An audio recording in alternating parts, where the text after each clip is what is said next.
তো দেব আর জিতকে কি আমরা আগামী দিনে একসঙ্গে দেখতে পাবো? আশা করি yes, if there is something like that coming on our way, then maybe yes, we can do. Thank you.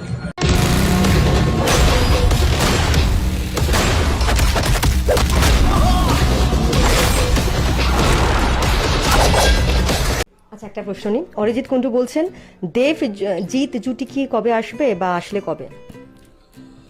এটা না জিদ্দার উপরে পুরোটা ডিপেন্ড করে। ওই লোকটা যেভাবে ভাবে, চিন্তা ভাবনা করে, সত্যি জিদ্দা আমার চেয়ে বেশি সিনিয়র এবং এটা পুরোপুরি জিদ্দার উপরে। জিদ্দা কবে আমার সঙ্গে ছবি করবে এবং আমার কাছে যদি কোনো স্ক্রিপ্ট থাকে আমি নিশ্চয়ই অ্যাপ্রোচ করবো। আমি করেওছি আগে পাসওয়ার্ডে, তো কোনো কারণে হয়নি এবং আমার মনে হচ্ছে এবারে জিদ্দার চেষ্টা করা উচিত।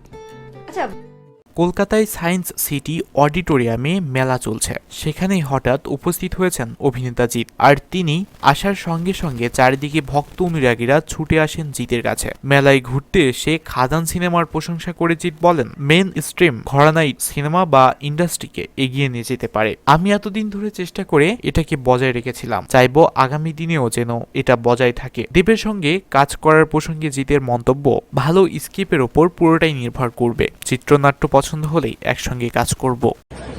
আমি ডেফিনেটলি খুবই খুশি যে আপনি এইভাবে দেখছেন, বাট আমার মনে হয় যে এটা ইন্টারনাল ট্রুথ যে মেইনস্ট্রিম ধারাটাই সিনেমা বা ইন্ডাস্ট্রিকে এগিয়ে নিয়ে যেতে পারে, এটা ইন্টারনাল ট্রুথ। আমি বিগত কয়েক বছর ধরে চেষ্টা করে এটাকে বজায় রেখেছিলাম, তুমি যেভাবে দেখছো ট্রু, বাট আগামী দিনেও যেন এটা বজায় থাকে, আরো অনেক মেইনস্ট্রিম ধারা চলবে না হয়। তো দেব আর জিতকে কি আমরা আগামী দিনে একসঙ্গে দেখতে পাবো? আশা করি yes, if there is something like that coming on our way, then maybe yes, we can do.